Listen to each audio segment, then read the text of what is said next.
a quick tutorial on how to use the SimMan Controller and how to set it up so that the control pad, this device here, connects to the ALS mannequin. So first, power on the mannequin and power on the controller. Once that's done, get to this point where you can see this little gearbox here, and at the top it says simulator.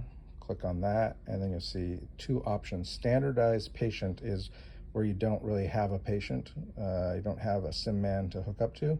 And the second one there, SimMan ALS or SimMan 1, which is what this guy's labeled, is what you want. And then it says something about hooking up to a monitor and blah, blah, blah. Just say okay to that. So now you can see it hooking up to it. You get a check mark. That means that this controller is hooked up to that simulator, and you can hear him start breathing. So that's kind of your cue that you're hooked up. Then just come back, all the way back until you get to here.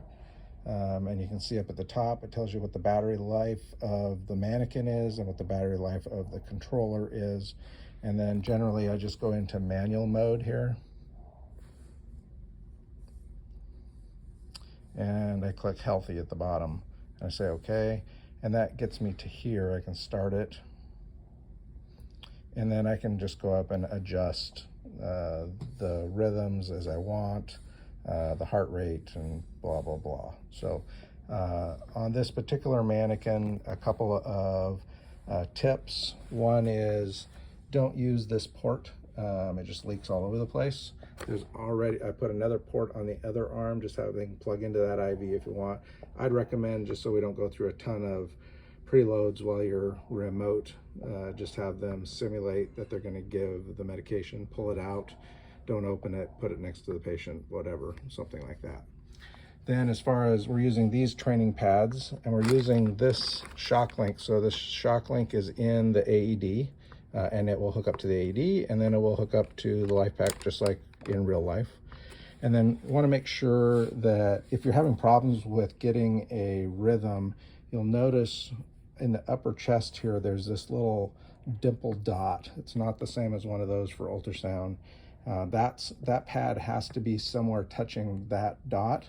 And then the same thing over on the left lateral wall, there's a little dot. So if you see that they're having problems with rhythm connectivity, it's probably because they put the pads not on one of the dots. So generally it's good to help them with that.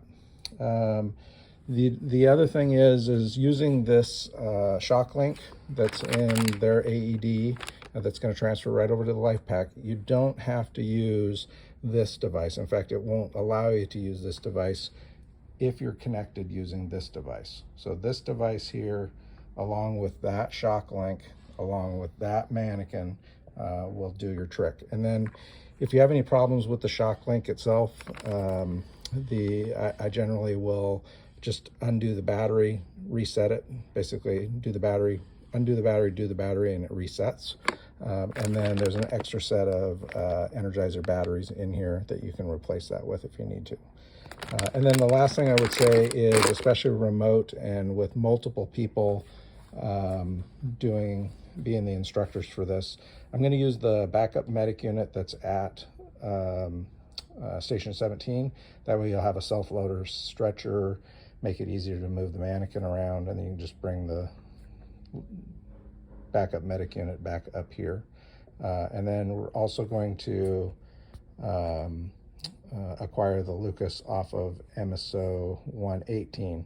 So if you don't see the Lucas for some reason, you want to go down to 11s and pick up MSO 118's Lucas so that you have a Lucas to play with.